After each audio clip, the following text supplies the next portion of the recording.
Little surprise just before we start, just one moment. I've got a surprise for one of you. Out of 145,000, that's actually quite a good lucky day, I suppose. And yes, it is a special day for this person today, because I understand that yesterday was his birthday, and I'm talking about Samuel Rivera. Yes, I think it's pronounced like that. Samuel, I don't know. Feliz cumpleaños. Happy birthday, my friend, and thank you very much for watching my content. I really appreciate it. I hope you had a lovely day yesterday, and yeah, keep on watching my videos, I suppose. Can I say that? Is it okay to advertise my own channel when I do this? Alright, thank you for watching, Samuel. Have a lovely day. Nos vemos.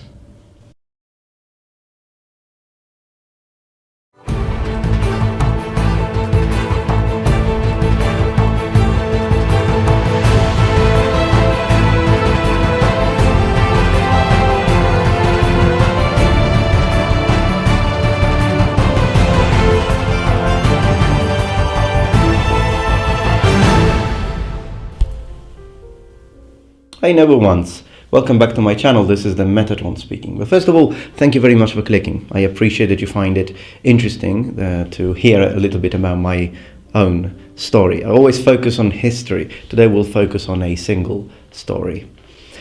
This video is going to be much more simple than others, and than my other videos. As you know, I actually put a lot of editing into my videos. I spend a lot of hours editing, but today, this video, just want to keep it simple, keep it real, just you and me.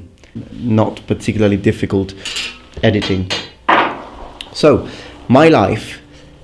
Well, to be honest, I think my life is interesting. And what I mean by that is that in my life I've had many different adventures, and in this video I'd like to talk to you about all the places I've visited. I've visited many countries. I could definitely be considered to be a traveler.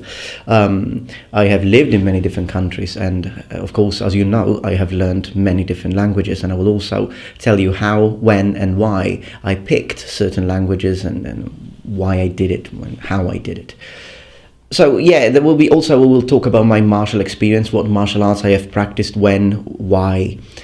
Thing is though, the first part of this video will be a little bit dark, so to speak, because I have to say that yes, I had a very nice childhood. To begin from the very start, I was born on the 4th of June 1982 in Palermo, Sicily. But so my childhood was good, was nice, was fun. I played a lot. My father is a painter, a professional painter. My mother is a poet. So I was always like, I've never seen my father wearing a necktie and a suit and going out to work. He would work at home, he would paint, and so he was always with me. We always played together. I was a very happy child, only child, by the way. Then I have to say that things changed when I became a teenager. So when I was 13, things, let's say they took a darker turn. Unfortunately, I was very ill when I was 13. From 13 to 17, I experienced some really difficult years because I had this illness. And to get out of this, when I was 17, I had to go through 2 surgeries, and it was bad. It was bad.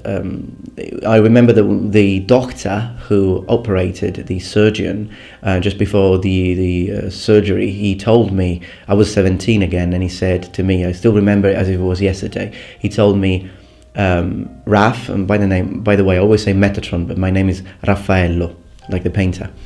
Raf, I don't know why you're still alive, and I don't know how you made it until 17. That's what he told me. Anyways, after this surgery, I was healthy ever since, and I'm perfectly healthy, perfectly fit. So, well, fit, not fit in the sense of fitness. Okay, I do have a little bit of extra pounds, I suppose. I guess I love my pasta a bit too much. But fit meaning that I'm healthy. I'm a healthy individual, completely recovered. When I was 18, I was 49 kilos. I weighed 49 kilos, now I'm 74, so, healthy, strong. But these years, since I was 13 until 17, so these 4 years were really, really tough, because the sort of illness I had, basically, I had to endure physical pain, and a lot of physical pain, excruciating physical pain every day.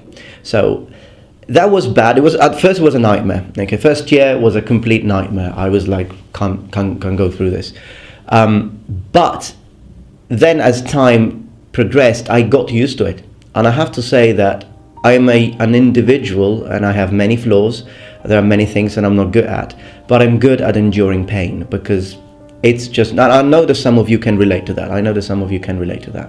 I got used to it so much that for me, pain was like, yeah, sure, fine, no, not a problem. I mean, of course, it never was good, it always was bad. And sometimes it was so strong that I couldn't even speak, like to call my father for help. I couldn't, my words wouldn't come out from my mouth.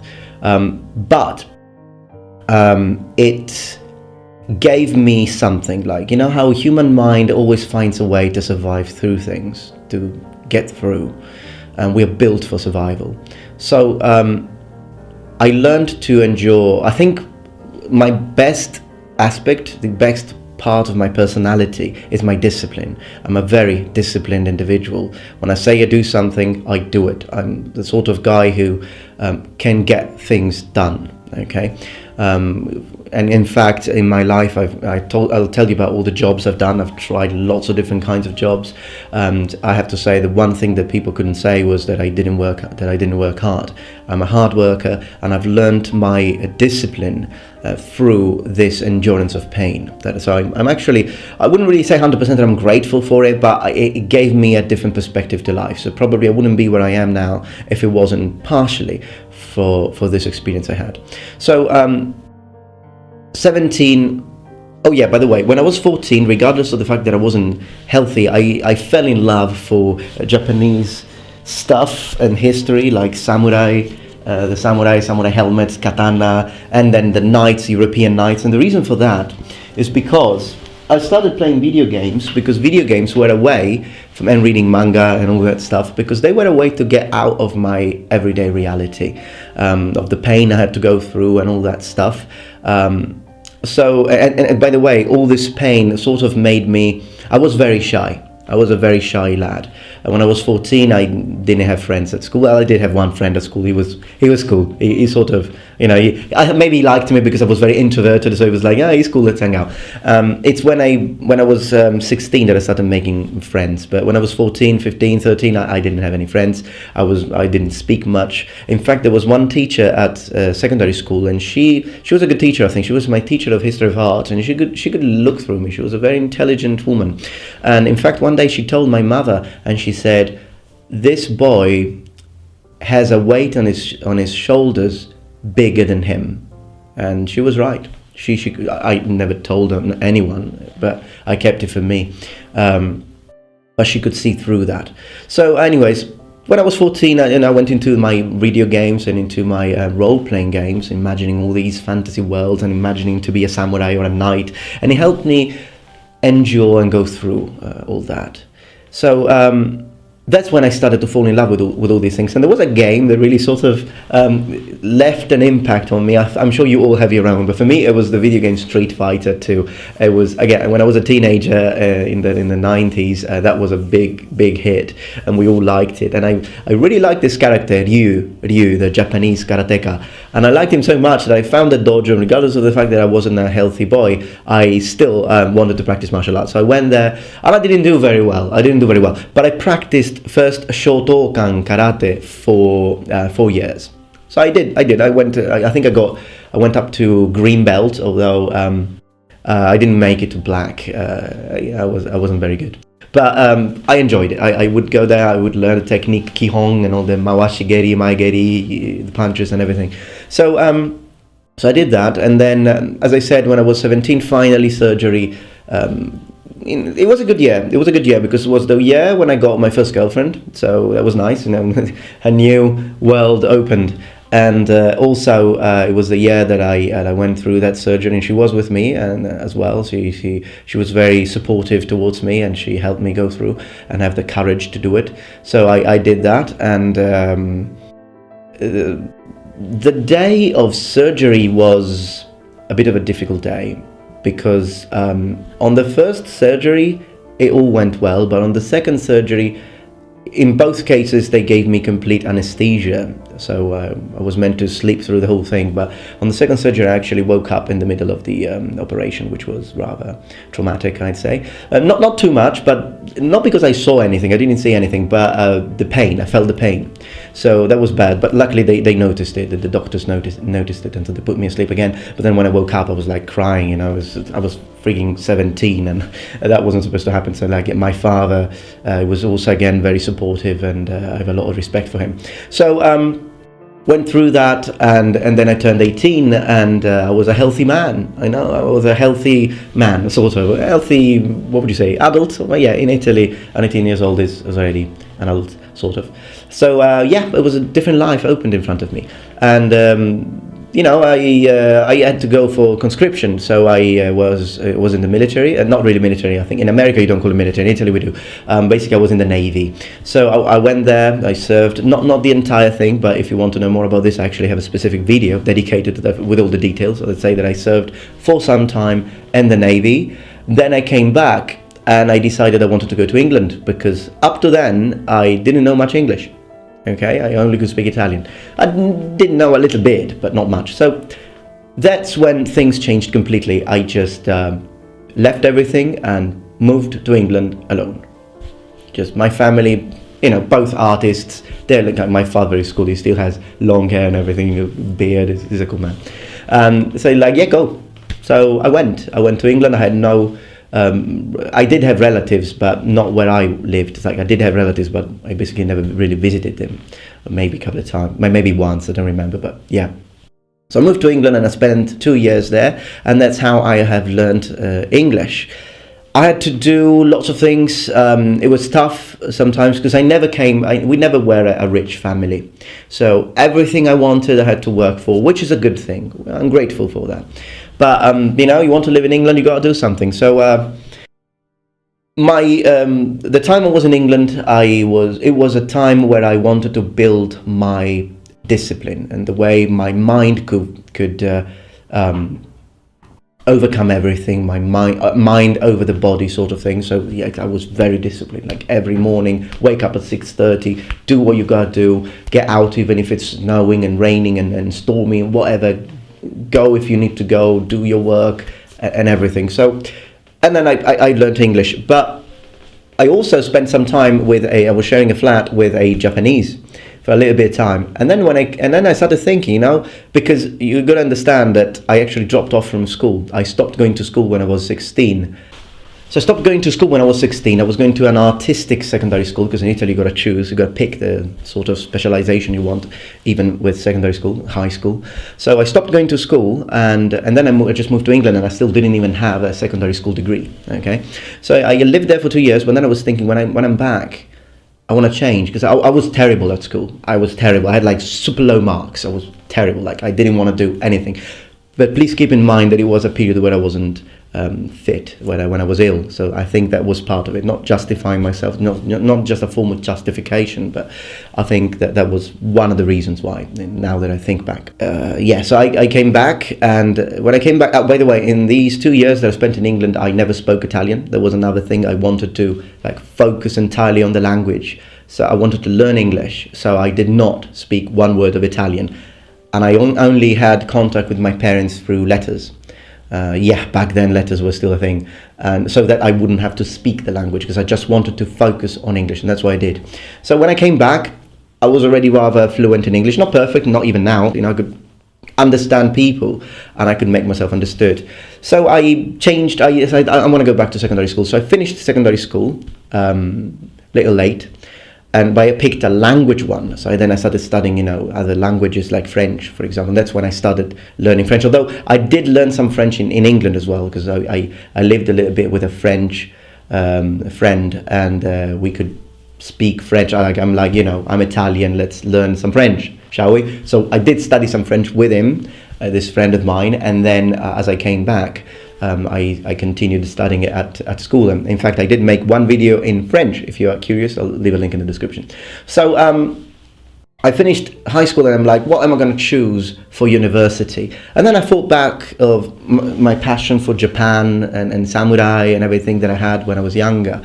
And I thought, well, when I was in England, I picked up English. It wasn't as difficult as I thought it would have been. So I'm like, yeah, I lived in with the Japanese. It did teach me a couple of things. Let's try Japanese. I like challenges. So I moved to Naples to do that, because in Palermo there was no, that wasn't a possibility at university. So I moved to Naples, and I was on a budget. Like my mother, she never really had much money. So it was difficult for her. It was tough. She made a lot of sacrifices, and I'm grateful for that. But she helped me out through the first year at university, although sometimes, having to pay rent bills, and then having to buy your books and all that stuff, and eating. Sometimes I had to only eat once a day. I had to go through that. But regardless of that, I studied, I worked hard, and I got a first scholarship. So second year onward, my mother didn't really need to support me anymore. And then I actually went on like that throughout the entire university. Every year, scholarship, because my marks were top marks. See how much I changed my life. And this is also something I'd like to tell you. If people tell you like, you're bad at this, you're never gonna make it, just ignore them. I was terrible at school, and then I changed being terrible at school to getting all top marks in scholarship at university, while studying frigging Japanese and Mandarin Chinese. And by the way, this is when I actually picked Japanese. So never quit. If you got a dream, just follow it. So I started learning Japanese, and then from second year onward, I started studying Mandarin Chinese. And I also went to biblical translation classes, and that's where I started studying Hebrew. And then I started picking up ancient Egyptian, and Egyptology. That's another. I also went for 6 months. I attended a Sanskrit class, but I don't remember much from that. My Latin comes from secondary school a little bit, but since I dropped, as I said, then I sort of forgot, and then I had to pick it up again as an adult. Then I finished university. So university, I did speak a little bit about university in my Sephira video. Again, link in the description if you want to know more details about what I did. But let's say that they were 4 years. What I had, I didn't make a lot of friends again, but that's because I was always study. It was like library, home, library, library, university, home, library, university. I was like full immersion, like complete total nerd, okay? But nerd meaning like student nerd, not like video games nerd. Although I still played, I never really stopped, and I never will. I'll play video games with my nephews, but when I will have some. But the thing is that, so with my grandson, I meant, sorry. And then at the end of the second year, with the scholarship I got, I went to Japan for the first time. It was 3 months, sort of an internship, really, like not really, but I went there to prepare for both my future thesis and taking pictures, because my thesis at university was focused on Imperial Kyoto, so Heian Kyo So I was studying, because you see, I did say many times that I'm a linguist, and I am, but there are many different kinds of linguists. So meaning that there are people who focus entirely on languages, and then there is people like me who have a little bit of a different university course, because I only focused on, English, Japanese, and then I wanted to add all the other languages. I didn't even need to. I just put them as extra. But a huge chunk of my university studies and subjects were comparative cultures, comparative history, comparative literature. So this is where I actually studied most of my historical things, okay? So my historical background comes from that. So yes, I'm a linguist, but not focusing entirely on languages. I focused mostly on Japanese, yes, of course, but then all the rest was on history. And I did take Roman history, I did medieval history, again, adding extra exams just because why not? And then, as I said, I moved to Japan, spent 3 months there and focused on Imperial Japan and everything, studying all that stuff, trying to improve my language skills. Then when I came back, I finished, again, university. I stayed 2 more years, finished university. And when I finished university, it was, as I said, I didn't have many friends, but luckily there was a person that I will always be thankful to, and she was my girlfriend at the time. She was from Naples, a different one, and she was such a beautiful girl, like red hair, blue eyes, Very, very nice. And I know you're thinking, well, Italian? Yes, she's Italian, because people in that area of Naples, you do find quite a lot of people with ginger hair. And she was nice. She was very nice to me. She believed in me. She gave me a lot of inspiration and support. So, but then I moved to Japan. I moved to Japan for good, because I went after university and I spent 4 years there. Again, I've made a detailed video about that experience of 4 years in Japan, and I will leave a link in the description again. That's where I actually learned the language. And the reason why I went there, although I worked and I tried lots of different jobs, my reason for being there was only mastering the language. So some people ask me sometimes, what's your level of Japanese? Well, I can say with quite a lot of confidence that my Japanese is better than my English. Meaning that, yes, I have learned English when I was a lot younger, so sometimes it's more natural for me, but I had more experience in Japan, and my university studies were more focused on Japanese, so I am a lot more technical in Japan. I can be a lot more technical in Japanese than I can be with English. And yes, for those of you who like anime and manga, I can watch an entire anime in Japanese and understand pretty much 98% of what is being said. So, 4 years in Japan, fantastic experience, very good. I made a lot of friends there. I went out, and it was a completely different situation. Went out dancing as well. Yeah, no, I'm not a good dancer. I'm not a good dancer. No, but nobody's perfect. So then I came back from. In Japan, I had a lot of martial experience, because I felt like, I'm in Japan now, and when I was younger, I used to practice karate and martial arts, so that's something I'd like to do now, because I'm in Japan. So the first thing I tried was kendo, and I found this kendo dojo, and I'm like, oh, that's cool, because I love the samurai, and I was living, first I was in Tokyo, then Yokohama. By the way, in Japanese it's Tokyo, Yokohama, because people sometimes when I pronounce things in the English way, they're like, well, you say you know Japanese and you can't even pronounce it. I can, it's just that I'm speaking English. But anyways, so I was in Tokyo and I was in Yokohama, and then I moved to Ako for the Ronin story, the town with the story of the Ronin who took vengeance. That's exactly where I lived, and it was a very small town. I don't even think they had Koryu. If they did have Koryu, I think I would have done Koryu, but they didn't, so I practiced Kendo. And I did Kendo for around 3 years, not exactly 3 years, but I don't remember the exact amount of time. But it was a good experience. It was fantastic. I wasn't good, but I liked it. Thing is, like, some people, they're like, when they see me handle a shinai, they're like, oh, well, you practice kendo for 3 years. Some people are mean, and they're like, oh, you're terrible, you probably your teachers thought you were so stupid and they kicked you off, and all that. No, differently from probably these people who I don't know where they are from, but let's just say that they are from Germany, America, or England, the three countries where I get most of my views from. When you practice kendo in your town, yes, some of the commands are in Japanese, but most of the explanations are in your language. I had to learn to understand the entire lesson in Japanese. And when they tell you, the reason why we use commands and shouting karate and judo and kendo in aikido in Japanese is so that if a Japanese sensei comes and teaches you a lesson, you can actually understand. No, that's not true. That's not true. Because yes, you can understand maegeri, front kick and side kick and block and step back, but he's not going to say just that. He's going to say something on the lines of, okay, when you use a shinai, what you need to do, make sure that you just grip it properly, because if you don't grip it properly, it might be a problem, because when you hit the opponent, all of this, you need to know a heck of a lot of terminology. It took me some time. Now I can go to a full lesson of both karate, judo and kendo and understand everything they say. But it took me a lot of time. So I practiced kendo for 3 years. It was fun, it was good. I bought my own bogu with my own hard-worked money. And that was, again, an experience with martial arts. And then on the last year I was in Japan, the 4th year, I started practicing Kyokushin karate. So I was in Kyokushin Kai. That was tough.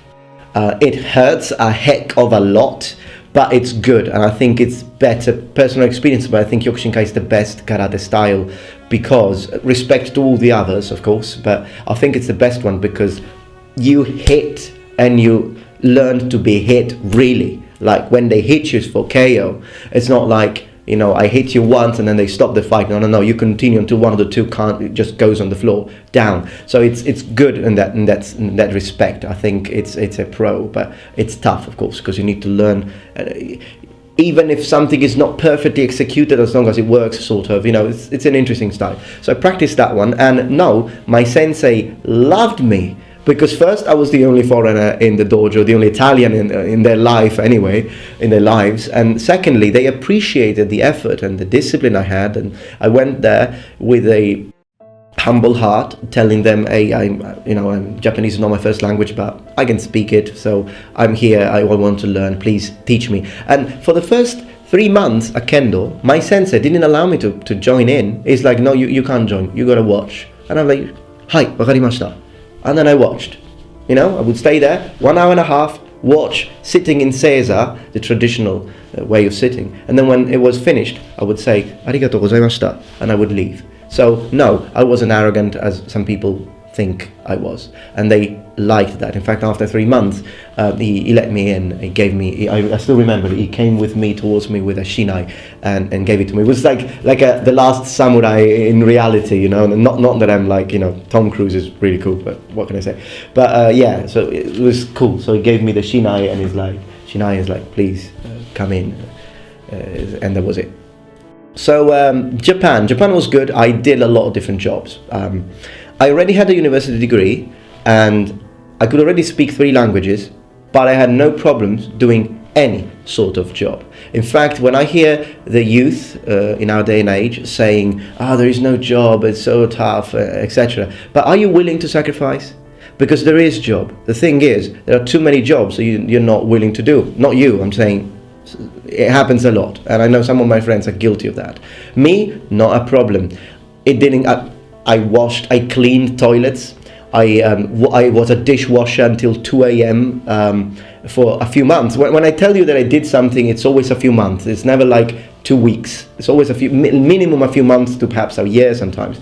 I was in a call center in Japan. So I had to pick. It was a call center that would receive phone calls rather than making them for orders and stuff, international business. But I would receive between 100 and 150 phone calls in Japanese a day. I did that for full-time for a year, and then it became part-time for the rest of the time. But that was fantastic for my Japanese.